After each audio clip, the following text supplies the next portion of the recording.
I want to start by saying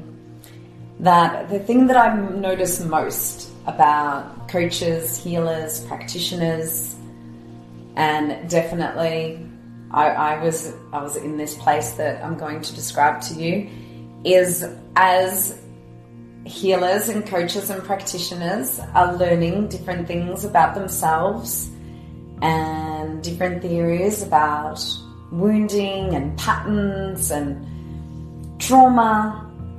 that actually the point of awakening and the point of embodiment